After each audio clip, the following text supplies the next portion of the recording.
Hello, hello, hello. This is the FIFA Club World Cup podcast, episode 6, match day 5, with myself, Gary Striker, and as always, the man with the hands, the Qooligan, and of course, a very special friend of ours, one half of the Soccer Sharps, Devin. Yes! The soccer betting podcast. Obviously, these Love guys the are Soccer based Sharps. in LA, and yeah, So and here we are, good. guys. It's been another eventful day of soccer matches. We were just obviously in the middle of the Pachuca game, and it got rained off, or not rained off, or it got paused Now, for a Devin, rain delay please, as well. I have to. Yeah. I hate to interrupt you, Gary, but are you wearing an L tree? Are you on No, L tree or It's is an Irish shirt. Oh, that's It's Ireland. it's Never an mind. Irish Okay, shirt. sorry. I figured that I mean, if we were going to be, if we have to declare our biases, if we have any of them. Sure. But there's no Well, there's bias. so many things going on, right? We got the Gold Cup, we got the Club World Cup. I Right. don't, how can you even True. keep up with it? As we march toward can't. World War III here, I just wanted to declare where I'll be moving to. So, Yeah, but Smart we'll lad. keep it with the soccer on this one. Yeah, there we go. Thank and you. Rosie, Very good. and Rosie O'Donnell, Devin. So yeah, we'll leave it at that as well, Good right? company, sure. Yeah, indeed. All right, so guys, we have some games. I am a little bit jacked because I have just come back from the Fort Lauderdale area. I was at the Hard Rock Stadium having watched the Real Madrid Al Hilal game. That was a thrilling 1-1 game as well. So we'll be covering today's games, and then also as well the plan is as well, now that we're closer and reaching the first lap of the group phases as well, we're just going to do a little bit of a look back on how things have been going for the first set of game weeks as well. So let's get into it. First of all, today we had Man City against Wydad of Casablanca. Goals, red cards. Qooligan, you were all over this one as well. No. Goals and red cards have nothing to do with it. Best fans ever. Whoa, better than Boca, better than the Red Diamonds. Yes, better than Best fans ever. Wow. Okay. Stop. Okay. Fight me, people, and fight them. Don't do it. So yeah, Casablanca are up for it. Basically, is that it? They were fans. They represented. In my research, I did my research, and one of the things I wrote about was the fact that Wydad have one of the world's most revered ultra supporter groups. Mm-hmm. There's apparently a magazine for ultras. I don't know what it's called. I don't know where you buy it, but apparently they issue every year an ultras of the year. And Wydad's team has won 4 times in the last 15 years. So they are very well regarded in the fan community as being diehard supporters of their team. And they brought it. They were fantastic. And I will go back and listen and go back and watch. There was not one Manchester City chant that you could hear. Wow. The entire game. I watched that game from start to finish. Nothing. All you heard, drumming, chanting, Wydad, 100%. Do you think this contributed to their ranking pathway and how they were able to qualify for the Club World Cup? No, they qualified. They qualified through their usual methods. I believe they won one of the African Conference Leagues, or they've been strongly. I mean, they're one of the strongest clubs in Africa, right? With a fan base like that, and yes. And there's a handful of them. And while they're not as powerful as they used to be, certainly in the Moroccan League, which has gotten much better in the last 5 years. The Moroccan League has become extremely competitive. They're still a team that has a proud history and a tradition, and it was on display. And I will also say that despite the 2-0 scoreline, it wasn't quite as lopsided as people might have thought it was. Yeah. Wydad showed some real spirit and fight. Okay. Well, it's interesting you say there, Q, if I can just jump in really quick. You're saying you couldn't hear any of the Manchester City chants. Well, I'm not even sure you can hear those in the Etihad.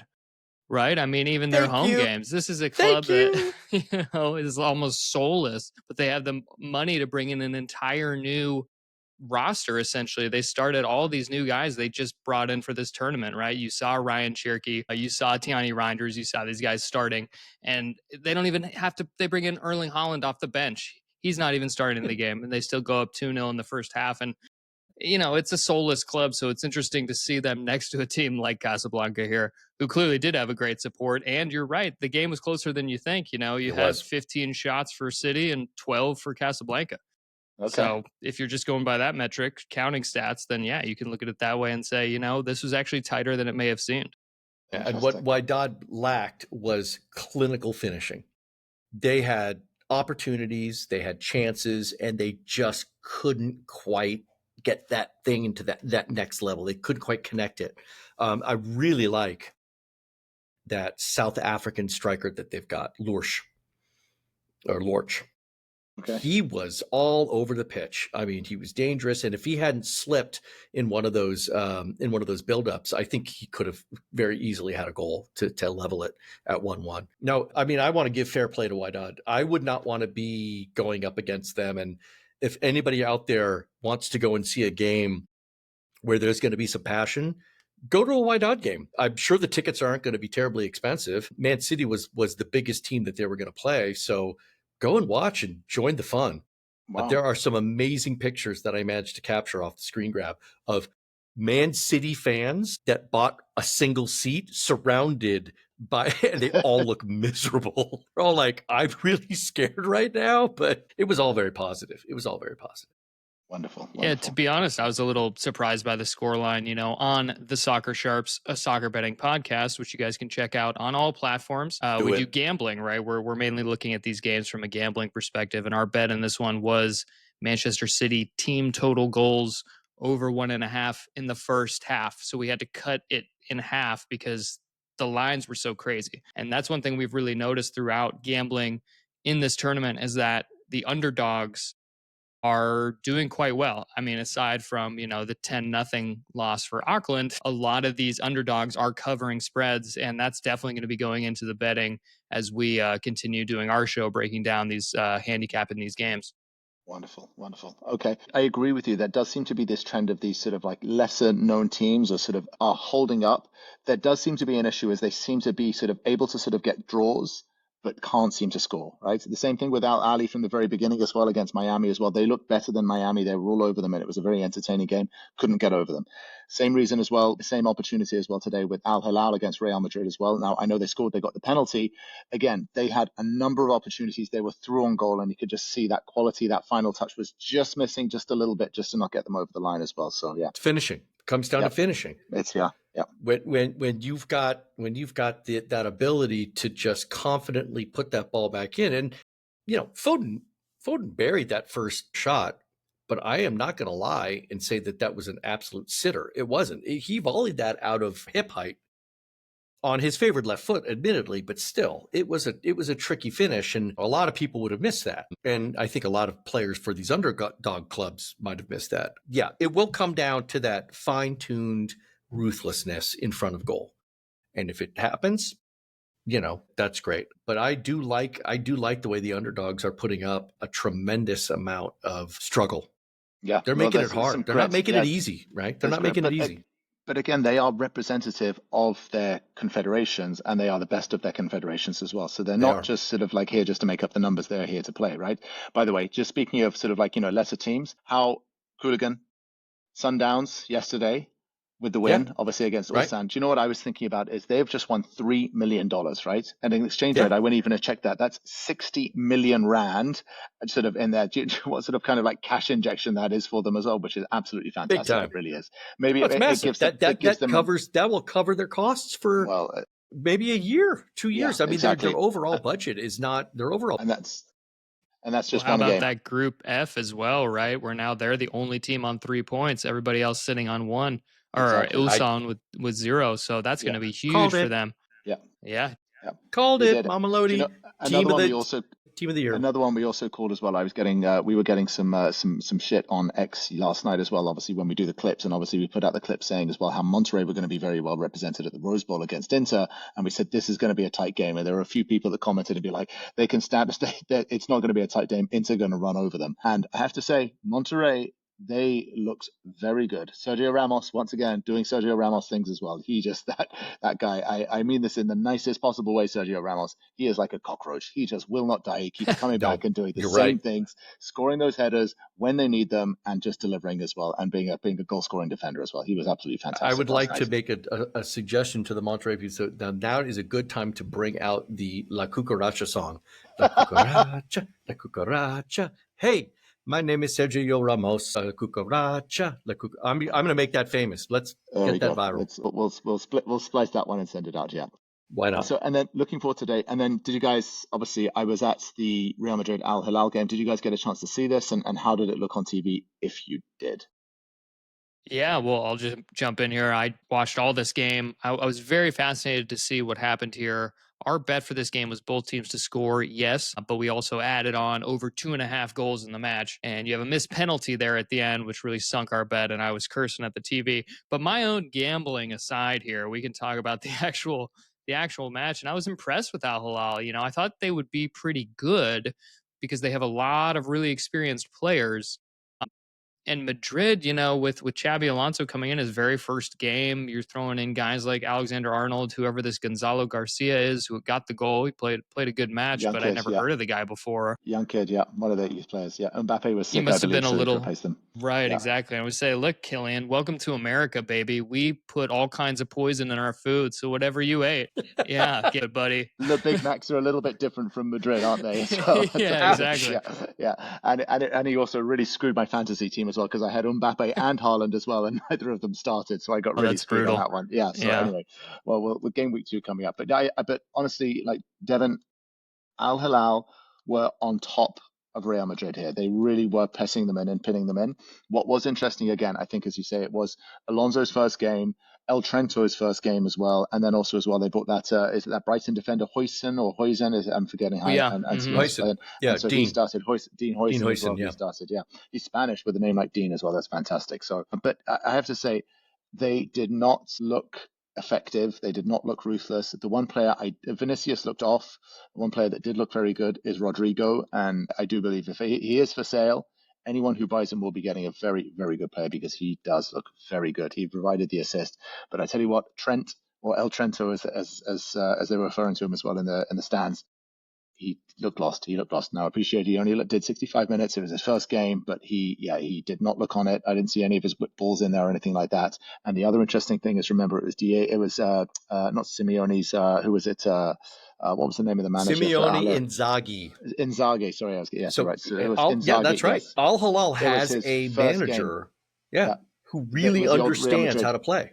And you could see his strategy, which was run everything down their left side, which was their optimal player, which was obviously Yes. targeting Trent as well, and just to go for him as well. And he did not look comfortable. Now, again, only 65 minutes in, he's got to get settled and sort of figure it out as well. But yeah, not the best to start, that's for sure. And Real Madrid, surprisingly, now, look, both of these teams don't need the money, but they had the draw and dropped points and dropped some dollars as well. Yeah, and on our pod, we took Al Hilal to get out of this group here, which is looking very nice after this result, right? Yep. Getting a point off Real Madrid, who you think have got to figure this out, right? They're going to be a little bit better, I think, going forward. But what's funny is, Trent comes to this team. I think he wanted to defend even less than he had to at Liverpool, and he's turning out like he's going to be targeted because that is the weak spot right now. Looking at this lineup here, he is the chink in the armor for sure. Did they run Aldasari against him? Yep. Yeah. He played on the left side as well. That was what I was saying. He's so dangerous. That guy's a player, man. That guy is so good.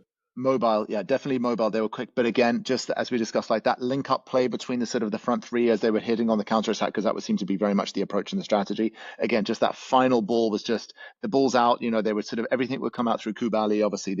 I think it was the Senegalese centre back, and everything would come out through him. And again, they got a few through, and when they did get through, you get excited, and then it would just be let down as well. And obviously, they got a penalty. But I have to say, even though with Real Madrid getting a late penalty towards the end of the game as well, and he thought that could do it, it was a fair result. It really was. It would have been quite unjust if Real did score that penalty. So it was a fair result and an entertaining game, even for another draw. So again, we've had more draws, which are still entertaining as well, which is great to see for this tournament for sure. And low scoring. I just like that a big team got knocked down a peg because I just think the storyline just becomes that much more interesting for the tournament as a whole. Yeah, I think it's great. I think, and I'm curious how your experience is like out there, Gary, especially in, South Florida. And we were at the Rose Bowl last Sunday and it's very hot, in the middle of the afternoon. But then in Florida, you add on the humidity factor to it too, right? And it seemed like these guys just didn't have legs in the 5th minute, Vinicius was suffering from cramp, which either is indication of your fitness, which I don't think he's unfit, or it's just basically your hydration as well. So that was, again, a different factor as well. Right? Yeah. He got subbed off eventually because, or maybe he wasn't subbed off, but he was limping. Yeah. Well, because obviously Saudi Arabia, it's hot. It's very hot there. Yeah. But they only get humidity for about maybe 3 months out of the year during the monsoon season, and that's it. The rest of the time, it is as the expression goes, it's a dry heat. And they also play indoors and under climate controlled conditions. So it's not like they're out in exposed fields on turf or whatever they're playing on down at Hard Rock. Are they playing grass there, or is it turf? It's grass, right? It was grass. No, it was a grass pitch. Okay, Yeah, I'm asking. Just to pause you there, Qooligan. We're not going to get into our grass conversation like we did last night. No. I was just asking a very simple question. Okay. Wow, you're so sensitive. You're so sensitive. I'm sorry. I didn't mean to. I didn't mean to bring up some. My goodness. Okay. Questions. Yeah. I think I'm the only sicko who loved hearing that conversation because this is fascinating. What's the gambling angle here? Okay, how can I trick the bookies with this? On the grass in the US. That's what it is. Kentucky right? Blue is the best to play on. No, I don't know. I can't tell you. I can't tell you. Okay, well, gentlemen, so that brings obviously the games that we've had today. I know obviously we are still waiting for obviously the outcome for this particular game. That is still in delay. Yeah, still weather delay as well. So we'll see what happens there. And then of course a little bit later on we have the Al Ain against Juventus. Devin, and that's on the money line on the betting there. DC. What was the expectations? Interesting. Yeah. What was the look, we stayed off this one just in terms of actually gambling on it. I think Al Ain for me and my co-host Jordan are just too much of an unknown, right? And this Juventus side have been temperamental at best, right? Yeah, exactly. I would say, and now they're a goal and a quarter favorites here. Yeah. And based on how the tournament's going, if I was going to take anything, I'll just say take that plus a goal and a quarter for the underdog Al Ain here because it's tough to pull away in these games. Aside from PSG and Bayern Munich, probably the two tournament favorites, things have been tight. It's been really tight, even for these European teams who seem to be leggy after a long season, right? They've already played through their entire season. You bring in these South American sides who are just getting started with their first third. So I think they seem a little bit more fresh. And you guys have been to more of these games, so I'm curious what you've seen in terms of that stuff. But yeah, for me, if I was going to get bet on this, I mean, give me Al Ain plus a goal and a quarter there on the spread. Wow. Okay. Interesting. Okay, so gentlemen, that brings up obviously that's sort of it's a crazy. That's the first lap of all of the sort of the groups as well. So we've gone through all of them, and now obviously tomorrow we start back with we've got the Palmeiras against Al Ahly, we've got Inter against Porto, Sounders against Atletico, and PSG against Botafogo. So now that we've got to sort of see everyone they've had a sort of fair run out. Obviously their first game. Can I ask? Which teams have impressed you so far, surprisingly? Which ones would you say have been they've been really interesting to watch and you'll be actually leaning in and following them for the second round? Mamelodi. They got their first win. I mean, that's what else is there? You're in a 3-game tournament. Pep said it himself. The most critical thing in a 3-game, pool tournament is to get the first win. And they did it. Yeah. And it might not have been against the strongest side, but it suddenly gives them the confidence to sit in the driver's seat and be like, great, let's go ahead and do this. I mean, there's a reason they play in Brazil's colors, right? They play in the yellow and the blue and the white because they've modeled themselves after Brazil. They have 3 Brazilian players on their squad. Mm-hmm. They play attacking football. That's the way, so I love it. And I'd say I'm on the Mamelodi train. Keep on chugging, boys. Okay. They play Borussia next. Well, we're going to have to get you out to one of those games, Qooligan, as well, because you are. I would love to, but it's just not working out. It's killing me. Yeah, it's logistically. Yeah, Devin, going to put you on the spot here. Any teams that have sort of caught your attention and sort of not even to surprise you, but you found quite entertaining to watch? Well, I just would say all of the South American teams, right? The Argentines and the Brazilians, because they've been super entertaining. They play with a level of physicality and grit and passion that I think is catching teams off guard, honestly. And then you see their traveling support. It's been phenomenal. So any of those teams I've really enjoyed. And there are some absolutely mouth-watering matchups coming up here. Tomorrow, we've got PSG against Botafogo. This one, look, I think PSG are going to roll. But let's see who the referee is because, I think some of the guys, even today, right, Real Madrid and Al Hilal, they had an Argentine referee. And I'm like, look, he sees the game different. So Madrid spending all their time wasting energy complaining about calls. I'm like, Boca Juniors are used to this. You're in their world now. So I love it. I think this has been so great just to watch these teams come up against each other. Flamengo, Chelsea, your Chelsea, Gary Striker. Ooh, I know. that's going to be good. I'm looking forward to that one. I am, yes, very much looking forward to that one. Qooligan, obviously, and then in terms of young players, I know we've also talked about this as well. There are going to be some young players who are going to sort of reveal themselves. Are there any young players that have caught your attention that you think, wow, those guys, again, they're going to get a lot of attention from their agents, going to be getting phone calls and saying, hey, we want to talk about a transfer? I think this guy Lorsch out of Wydad is definitely one. Yep. He looked sparky. He just had some trouble keeping his feet on the ground. And apparently, I believe he is on, and ironically enough, he is on loan from Mamelodi Sundowns. I believe. Okay. So nice. to add that into it. Poor Rico Lewis, he's out, right? So he's going to be the red card. They're suspended. That's 2 games. He's going to be sitting out, right? I know. Yeah, right. Yeah, it's 2. They lose 2 games for the red card. Straight red is a 2. Straight red, it's 2. Yeah. Wow. And this, and I'm just going to take a minute and talk about this because this is a tough one. Yes, he got the ball. Yes, the other player went down, but it was very clear that his studs went right into the cheek of the player. And that is an automatic red every single time. Yeah. There's nothing that you can do to it. He caught the guy in the face. Now, if FIFA was being good, they would say he got red carded. They had to play a man down, and they'd be like, you know what? There were some other extenuating circumstances that would get the way the guy was sliding, all that other stuff. We're going to no more suspension, go back, everything's fine. That's the best that they can do. Maybe a 1-game suspension, and he's allowed to come back for the second game. But was it intentional, or was it sort of kind of he just going for it and just got caught? But intentionality isn't all of it. Any blow to the head or the neck of an opponent is a red card. That's and that blow can be with the hand. That blow can be with the foot. That blow can be, right? It's the same thing. When the player went up and then gently tapped the guy in the back of the foot with the extension, right? He moved his ankle and tapped the guy in the back of the head. Same deal. Yeah. He kicked him in the head. He kicked him in the face, ergo red card. Yeah. And then it's the same with, is it Barella as well, the Benfica, the Italian striker? Oh, that's the guy I'm talking about. Well. That one. The foot. Yeah, it was a yellow and then it got pushed up to it. Exactly, yes. But this time, I mean, the referee had the red in his hand. Ready to go. Like he saw it in real time and had the red out of his pocket and ready to go there. He knew. I mean, he saw it. And the ref cam showed it. Yeah. Devin? I was like, it's harsh. I know it's harsh and I know it feels unfair, but that is unfortunately the rules. Yeah. Anyway, Devin, I distracted from the young players. I was going to say, trying to keep us on topic here as well. Yeah, classic referee making it about himself, making it about me. My bad. Yeah. We'll have a referee episode. I promise you, Qooligan. We'll get into the referees as well. Yeah, we should just do for me. Performance Thank you. Referees as well. Yeah. Well, I would mention if we're going to talk young players, we already talked about Salem Al-Sharawi for Al Hilal. He was very good today. Al-Dasari. Yeah. Al-Dasari, yeah. So Dawsari, yeah. Mm-hmm. And then I'll point out a player. I don't know if he's that young, right? He's 25, so in footballing terms, he's almost coming into his prime here.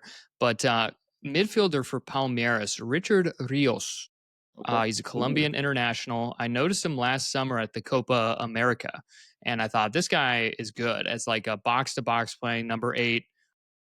And I thought he was really, really good again against Porto. And I just keep waiting. I'm wondering, when is a European squad going to scoop this guy up? Especially if you're talking Prem teams, sort of mid-table-ish teams.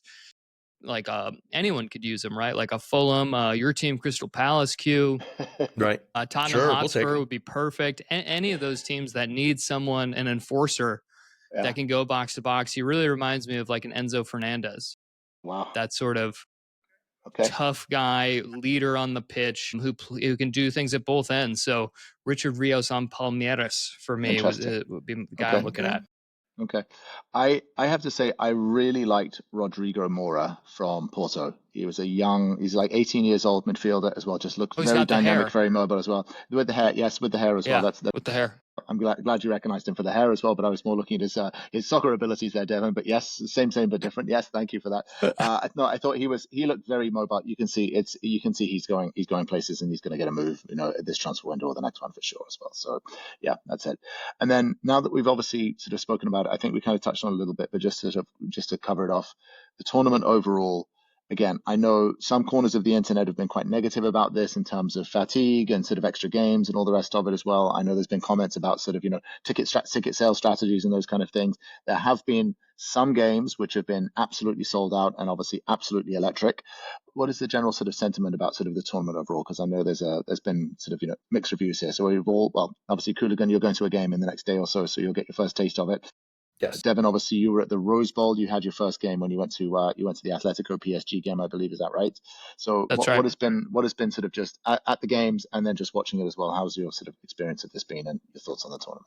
Well, I would just push back on the fact of like one corner of the internet saying it's been terrible, and I'm like, is it just the Liverpool and Arsenal fans? It's the teams that are not attending. Yes, that's because exactly, this has been fucking awesome. Like, I'm sorry, I'm having a blast, dude. This is great. I think, and look, sure, there's not. They didn't have like 80,000 people on a Monday at 3:00 in Atlanta. It's like, yeah, okay, they still had 20,000, which is filling up, Stamford Bridge almost full. 50% of the way. Yeah, that's it. Yeah, right. 50%. Yeah. So it's like, okay, what do you want from people who are here? Because I think the tournament's been awesome, right? We're getting to look at teams in context that we never would have seen them before. Teams competing against other teams with stuff on the line. We weren't sure people were going to take this tournament seriously, right? We were big questions like, well, will they rotate squads? Is it going to be this? No, it's been none of that. It's been everybody starting their best lineups and really coming out here and giving a shit about this. And it's been super entertaining. So the people that are hating on it, they want to hate it on it for the wrong reasons because the attendance isn't the best in the world. Like, look at the product on the field. Look at the competition. It's been awesome. Yeah. I would just say that. Well said, Devin. Well said. I agree. I can't elaborate I can't make that any better. That was perfect. I feel the same way. I feel the same way. Yeah. There are things that can be improved. Yeah. Absolutely. Of course, there'll be learns. On the pitch from whistle to whistle, everybody is going out and giving 100%. Right. Yeah. And the fans that are there supporting their teams, they're giving 100%. And I'm hoping to see some super electric atmosphere because I'm going to be behind one goal. And I don't know whether it's going to be LAFC black or Esperance red, but either way, I'm going to be doing just fine. I do think the teams, it seems like it's only the Europeans who are complaining about this. The South Americans are like into this. And they've represented the CONCACAF teams as well. Yeah, fans have represented well. Yeah, for sure. Yeah, exactly. So it's just the Europeans that are looking down their noses at this, particularly, be honest, it's the English. Gary, it's your people. You got to talk to them. Don't disagree as well. There is there is definitely some. There's only two teams can enter as well. So obviously there's going to be some people without seats in this party as well. So that's what happens. Yeah. So what do they expect? Arsenal? Because what if Arsenal have two things actually? I keep forgetting about this. It's Jack and shit. That they should even be here. Oh my goodness! Our Arsenal friends in the podcast. Oh, Devin, please come back again. This has been fun. I want more. I want more. Listen, if you guys need engagement, if you need engagement on social media, just talk shit about Arsenal. It's like every single time, just there we go. Goes viral. They take the bait each time. Well, anyway, moving on from that wonderful soundbite that we'll be clipping and firing out into the internet. Tomorrow, we've obviously now got game week 2 for each of the groups. Obviously, Group A and I believe it's Group B. Guys, I'm going to press you for some predictions as we press up on time. Quickly. Goodie. Palmeiras, Al Ali. I'll take the first one. Al Ali 1, Palmeiras 1. Okay, another score draw. Okay, Devin, I know you'll be looking at this from a money perspective. What is your sort of stand off this one? Stand off this one because I think this is the weird group, right? Group A, nobody scored a goal yet. Correct. Palmeiras should have a few times. Al Ali should have a couple times. Even Inter Miami at the end of their game. So Palmeiras, Al Ali, I'm going to say it's a 1-1. My heart says Palmeiras. I want to see Palmeiras here, but I think it's a 1-1. Okay. Inter Miami against Porto. This is going to be an interesting one. And again, what I'm interested to see is how the Miami boys, the aging Miami boys, handle a second intense game in 4 days. How long can they carry on? So guys, what are your thoughts here as well? We're going to see an old Messi against a future star, I believe, in Rodrigo Mora. What are your thoughts here on scores? What do you think the results are going to be? I've got Miami and Porto on a 2-2 draw. Okay, draws. Scoring draw. Love to see it. Yeah, score draws. If both of those draws, and then we're all sitting on 2 points at the end of this and going into game week 3, it's going to be an interesting group. Devin, what are your thoughts on this one? Are you throwing money down on this? I'm not betting on this, Gary. I can't do it. This one does move to Atlanta, which is interesting for Inter Miami. Yeah. I think that means they'll actually have a better home support because it's people who don't get to see Messi all the time. Yeah. So I actually think there will be a bigger crowd here, although it is at noon or 3 p.m. I guess for them 3 p.m. Eastern. Yeah. But I'm gonna go Porto 2-0. I think they're going to be too much young legs and yeah. Oh, you are mean. You are mean. I love it. I love it. Okay. And then the other 2 games that we have in the next group we've got Seattle Sounders against Atletico. Obviously, you've seen Atletico. Obviously, they got absolutely pasted by PSG here. Do you think they'll be able to sort of bounce back and turn and pick up some points here, Devin? I do. I think they get the 3 points here. I'm going to go again with a 2-0 Atletico here. Sorry, MLS. Qooligan? That's okay. I'm going 2-1 Seattle. I'm going 2-1 Seattle. Ooh, okay. Love it. Yeah. No, I'm gonna. I think Seattle. I think Seattle has a little bit of backbone. I think they discovered it with that 1 goal, and they're at home. And I'm gonna give them that edge. Yeah. I think you're right. I think Atletico will just be a little bit too much for Seattle here. Again, I hope I'm wrong. I do like the underdogs and the upsets as well, but I think Atletico might, especially after getting pasted again by PSG. I think they'll be Diego Simeone will not take any prisoners here, and he'll go full pelt on this one. It's either that or half the locker room is going to leave without their testicles. Wow. Yeah. And then final game, PSG against Botafogo. I think PSG have to be the tournament favorites as well. So if you go against PSG, you have to be crazy, right? I would agree. Absolutely. I'm going 3-1 PSG. 3-1. You think Botafogo actually get a goal? I love these big goal games you're giving out here. Yeah. And look, I'm going to plug it one more time. The Soccer Sharps Soccer Betting Podcast. Check us out because we had on our future show, I gave out the play PSG to win this tournament at plus 500. That's 5-1 odds. $100 wins you 600. Okay. So, and I think they proved that they are the best team in this tournament, and they're going to do something historic here, which is go on and win every competition they're available that was available to them. Botafogo is going to put up a fight, but PSG is just going to outclass everybody in this tournament. I'm going to go with a 4-0. It's crazy because I've just been saying how, I like underdogs, but not this day. Not this underdog. No. The underdogs, but this one, PSG. They're 2 goal favorites from the bookies here, and I think they're going to cover that pretty easily. Wonderful. Well, gentlemen, thank you very much as well, Devin. Great to have you on the show. Obviously, we'll definitely always have you a pleasure. Well Thank you, sir. With the banter and the entertainment and the analytical side as well, it's appreciated. I will be. I have Qooligan. Which game are you going on Friday? Is that when your game is? That you're going to that game as well? Yeah. So I will also be. I'll be going to the Boca Bayern game here at Hard Rock as well, at Hard Rock Stadium. So that should be a fun one. Yeah, I'll be with. That's going to be a good one. I'll be with it. Over under 2.5 broken bones in that one. There is going to be a lot of passion as well. And it's like a 9:00 at night game as well. It's going to be a lot of fun, that one for sure. So yeah. Well, gentlemen, thank you as always, Devin. We'll have you back on absolutely. So as always, guys, Qooligan-Soccer. Please, we keep seeing the numbers keep on growing. More and more of you are listening in and tuning as well. So please reach out to us on the socials. Qooligan-Soccer. Devin, obviously the Soccer Shops as well. You have your podcast, the Soccer Betting Podcast, if you want insights on the money lines. Qooligan, as always, thank you, Devin. Until next time. Thank you, guys. Peace.